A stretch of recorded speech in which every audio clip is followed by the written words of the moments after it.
Hey guys, today we're going to be taking a look at Fortnite using the RTX 5070. We're using the Founders Edition version of the card. It has 12 gigabytes of GDDR7 video memory. We are playing on the latest NVIDIA drivers and pairing with a 9800X 3D as well as 64 gigabytes of DDR5. Let's hop in. All right, to begin with here, we're going to knock out our performance tests here. So performance here, there's two different options for performance.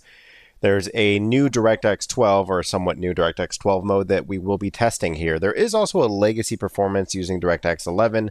That actually nowadays does not necessarily always offer a performance advantage. Oftentimes DirectX 12 is actually better, especially on modern GPUs. So I do want to go and just test each major resolution, 1080p, 1440p, and 4K.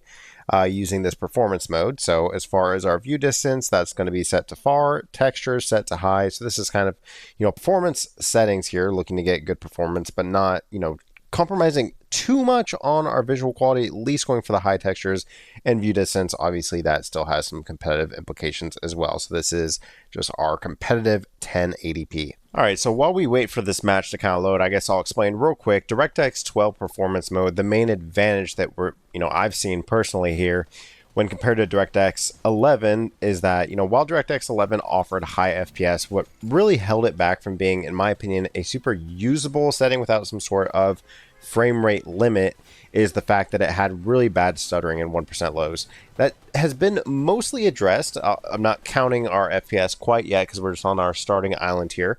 But seemingly this DirectX 12 mode should be fixing that. I'm going to start counting here this first section kind of flying over our map here, and then I will restart counting once we land just to try to get a good representation. Obviously, some stuttering when you're kind of looking at the whole game world like this is definitely important to keep in mind, but not necessarily representative of your main experience playing the game. This is also the Simpsons season, so I don't know if that's going to have any sort of performance implication. Obviously, it is a little bit of like a art style filter applied over the game a bit. I actually don't think it should result in any major performance difference, but it's something important to keep in mind there. So you can see, at least to begin with here, getting around 600 FPS. We'll go ahead and restart counting to see if we do get an improvement to our 1% lows. You can see they were sitting right about 100, including that section where we were kind of dropping in.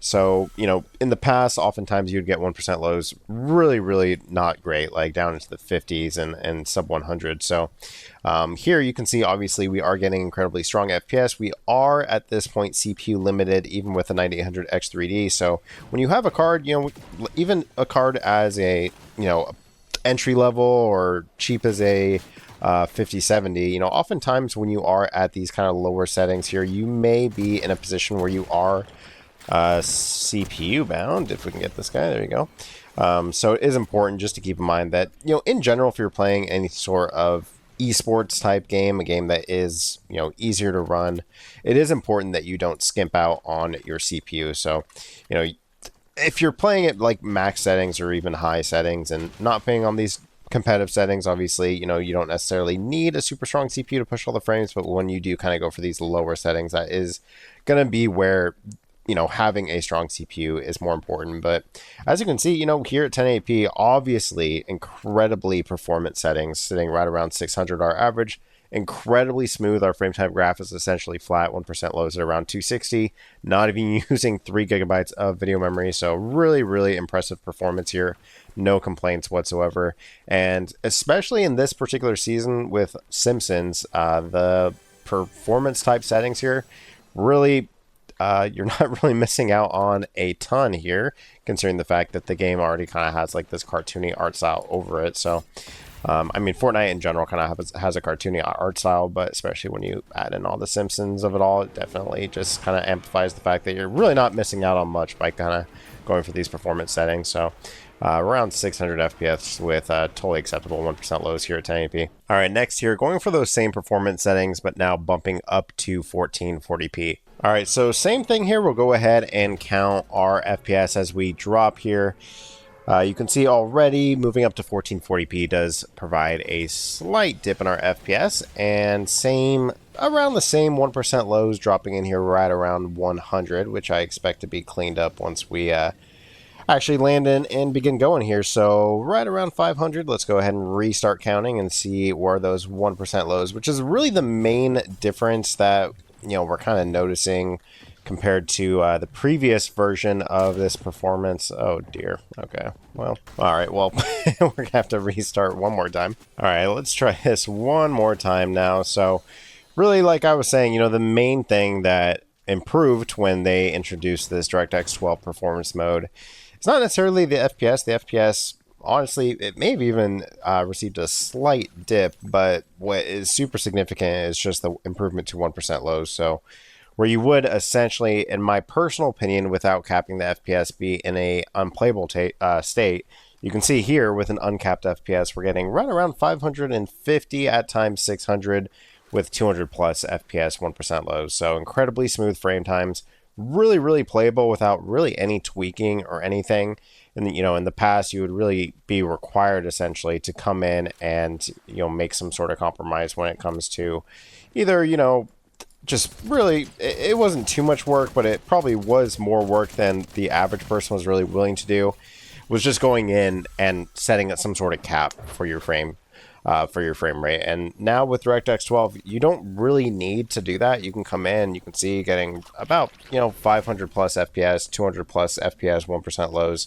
So really, really solid performance here at 1440p, and especially with this particular season with this art style, it still looks really great. All right, now going for, once again, same competitive settings here, but at 4K resolution. All right, so just keeping an eye on our FPS at this point. No need to count before we land here. We can kind of, guess or assume what we would be getting, but you can see if we do start to count, you can see loading in the space, 1% lows are not great, sitting right around 60 or so.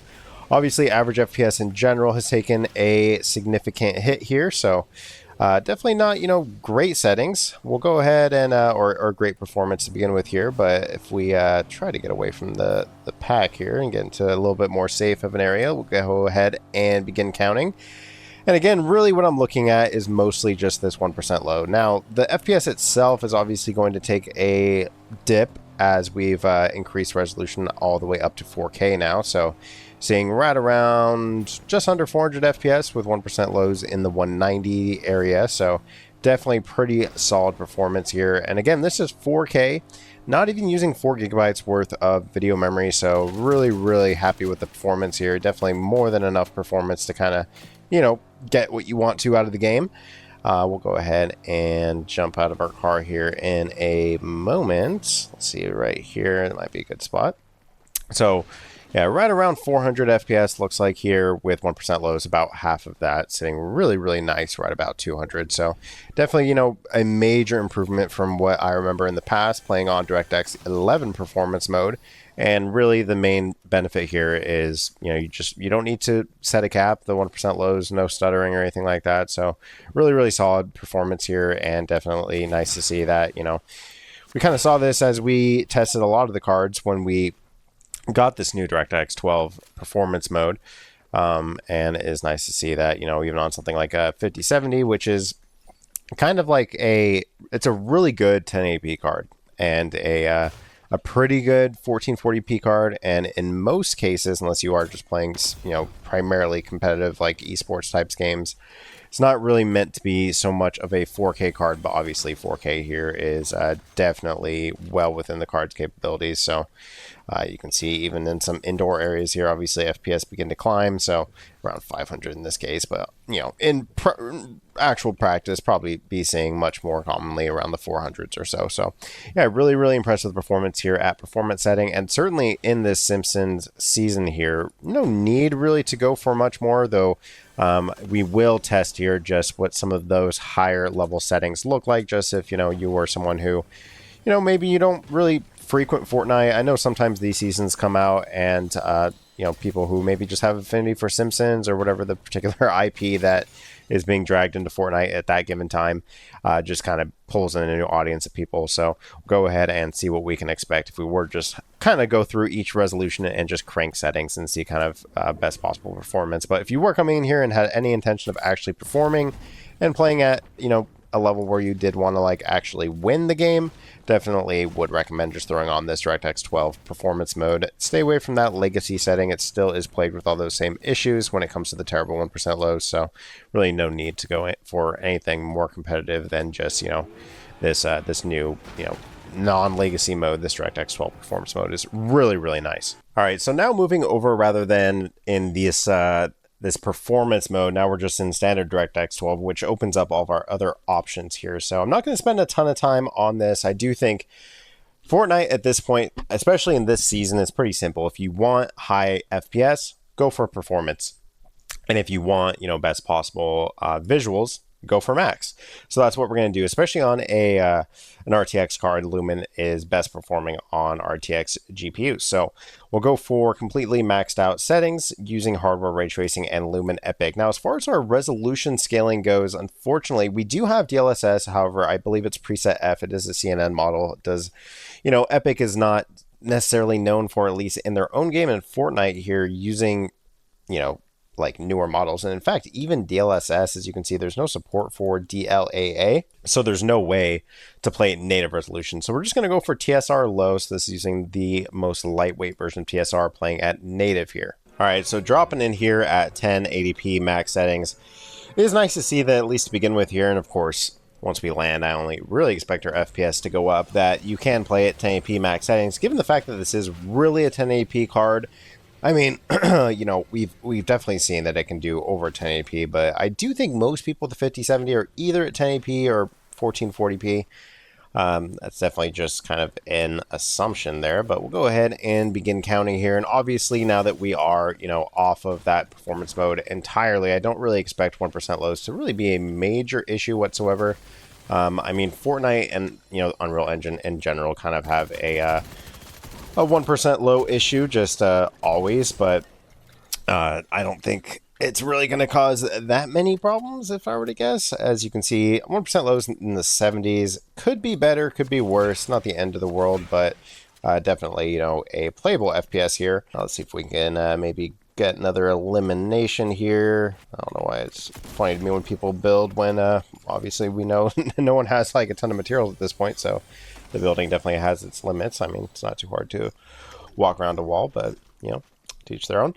Anyways, this is obviously definitely, you know, less FPS than we were seeing using the performance settings. And in my opinion, you know, the game, especially this particular art style, it doesn't really look too different. I mean, I would definitely personally rather go for, you know, the performance mode at this point and get a higher FPS. But if you did just have, you know, a 60 hertz screen or 120 hertz monitor or something like that, and it didn't really affect your performance anyways, like what you were actually seeing when playing the game, then, you know, I guess at that point I would understand maybe the appeal for going for, you know, just the better looking visuals. And there may be some points if we can find some water here. I'm not actually 100% sure how the water looks in this season, and this is oftentimes where you might see some of the benefits of that ray tracing or the higher settings. But of course, you know, with this season, the water kind of looks not so great. But of course, you know, if you're watching this video and it's a different season, you may be seeing something slightly different. But regardless, obviously, you know, competitive FPS, 120 plus average with 1% lows around 70s. 1% lows are not amazing here, but nothing too major to complain about. So 1080p total pass at max settings. And now bumping up to 1440p, keeping with the same maxed out settings here. So at this point, I may check out some of our upscaling options if needed, but we'll see how it goes. All right, dropping in here at 1440p now. So you can see, obviously, we're still above 60 FPS, but we are not quite in that competitive range, at least to begin with here. We'll see if that does change once we actually begin, you know, landing and everything. But you can see right around 80 to 90 FPS. Definitely, you know, decent performance if you were someone who just wanted to come in, you know, get good looking visuals, maybe just experience the season. You know, if you were someone, like I said, who, you know, maybe you're just a big Simpsons fan and you have a 5070, you want to check it out, can you get good performance here at max settings? The answer is yes. You know, it's not a super demanding game really by any means, you know, so it isn't too difficult to just come in here and get some pretty solid performance here. As you can see, our 1% lows right around 55 FPS, sitting right around 90. So It is a little bit off of what I would consider, competitive FPS. I like to kind of consider that right around 120. So let's go ahead and we'll stop counting here. And let's just throw on a mild form of DLSS. So let's just go for that DLSS quality setting here. And again, this doesn't use a great model of DLSS. It uses that older CNN model, which is a bit unfortunate. And, while it isn't too difficult to inject newer models, it's not something that I've personally experimented with in Fortnite, given the fact that Fortnite is obviously a multiplayer game that has anti-cheat. And like many people, myself, I have tons of money over the years sunk into this game. I don't even know why. It's not even a game I really play super frequently, but just over the years, I do have, quite a few different, cosmetics and things linked to my account. So I personally wouldn't want to risk, losing the cosmetics just to implement a different DLSS model. But CNN at this point is, doing just fine. I mean, quality CNN, still a good model. It was, basically what everyone was used to up until somewhat recently. So it is good to see that, we can get a competitive FPS without too much upscaling here. Image quality still looks really, really strong. So see if we can take this guy out here. He must not really have a great weapon if he's running away from us there. But definitely, 1440p, which is really probably the furthest. I would push this card typically if I was someone who was recommending a GPU to someone. I would say, if you have a 1440p display, 5070 is great. If you have a 4K display, I'd probably lean more towards a 5070 Ti or 5080 or higher. But a 5070 in this case is definitely more than enough for 1440p, so long as you're not looking for super competitive. But honestly, even if you are looking for super competitive, you do have those performance options, which are, going to offer you a lot better performance in this case. You can see just under 7 gigabytes of video memory in this particular instance, pulling about 150 watts. GPU does seem to be fully utilized at this point, as it was even at 1080p, given the fact that we are, of course, on maxed out settings. And really those maxed out settings, the real intensive part is certainly the lighting. But otherwise, the game looks pretty good. Obviously, shadows, things like that. That may be some small stuff that you might notice an improvement over performance. But in general, this particular season, at least, the art style is not really going to be pushing the card that hard anyway, so you're not really going to see a ton of gains when it comes to just, how the game performs or how the game looks, rather. So I'll probably stick with performance more often than not if you're at all unhappy with your experience here. You can see at times even 150 FPS. I will say the 1% lows are not super impressive across the board. I mean, 75 for 1% lows. It's not bad enough to where I am noticing any noticeable stutter or anything like that, but it is kind of... I wish it was maybe a little bit higher. I can definitely see that being maybe one area of weakness in this particular case. But definitely 1440p here, total pass. And next up here, going for 4K, again, max settings. Now switching over to TAA for anti-aliasing, so native TAA at 4K. All right, so dropping in here 4K, max settings, now at TAA. So TAA is a little bit lighter of a form of anti-aliasing. Still playing it native here. Image does actually look a bit soft. Normally TAA, when you're playing at 4K at least, doesn't look too bad. But this, I don't know, maybe I'll have to check my resolution scaling, because this does look a little bit softer than I would typically expect. But go ahead and let's actually jump in real quick and just make sure that we don't have any weirdness going on with our... Oh, there we go. Okay. That explains it. Okay, so now this is native 4K. I was going to say that looks pretty terrible. So this is native 4K using that TAA. So looks like right about 60 FPS, like pretty much exactly 60 FPS. And let's see if we can get an elimination there. Okay, there you go. So right about 60 FPS, you can see at times 70. So it's certainly playable if you are someone who's just kind of used to getting 60 FPS. This is going to feel very, very familiar to you. However, 60 FPS on console is one thing. On PC, it feels a little bit worse. So we are going to definitely throw on a little bit of that upscaling and see where that gets us. So again, we don't need to go too far here. We're not that far off where I want to be. So let's just throw on DLSS at quality here. And that does seem to get us pretty much right about to... Actually, not a huge improvement, but a little bit closer, maybe to about 100 FPS. Definitely feels like a much smoother experience. Now our 1% lows are sitting at 68. Frame time graph is indicating a little bit of stuttering. It doesn't feel like a super jittery experience or anything like that, but, you know, I don't know. It's definitely a major difference from what we were seeing at, you know, our more competitive settings here. As we get another elimination there. These guys are so funny because, like, it's like they build a wall in front of them and just expect an enemy to stop shooting at them. I'm not sure that that's how that works, but regardless, so right around 94, 1% lows at 62, and honestly, even given the fact that we are using the CNN model, it still looks pretty strong here. Now, just to see what we can expect here, if we were saying, hey, we want to play at Epic, but we don't want to throw on the ray tracing. Let's just turn off hardware ray tracing, global illumination. Let's set that down off of our lumen settings. So just giving it a little bit of a break when it comes to those particular settings. Not sure if these will actually take effect in game. And yeah, I'm not actually 100% sure that these are taking effect properly. But regardless, you know, 4K, pretty solid setting here, I would say. And, you know, as long as you're okay with not getting like a competitive like experience here, I don't think it's that bad in my opinion. And obviously we do have the actual competitive performance settings that are available to you if you were really prioritizing, you know, like competing in this particular resolution. Anyways, guys, that's been it for Fortnite using the 5070. Obviously, a 100% pass. The 5070 is a really, really solid GPU, and for a long time, it was one of the few GPUs that was actually somewhat attainable at its posted MSRP. I'm not sure if that's still the case, but at $550, I do think the 5070 is a really compelling option for anyone on a 30 series card, like a 3060, 3070, who wants maybe a little bit of an increase. And of course, you do also have the added benefits on some other games, not on this particular game, but of, you know, multi-frame generation and, you know, just a little bit more modern hardware, 12 gigabytes. So it is a really, really solid card. 12 gigabytes of video memory in this particular game, also no problem whatsoever. You know, you're never really going to be coming up against that kind of barrier. That doesn't seem to be the limiting factor across any of our settings. Didn't really seem to be an issue. So in general here, really, really, really strong experience in Fortnite. Anyways, thank you guys so much for watching, and I'll catch you in the next one. Bye-bye.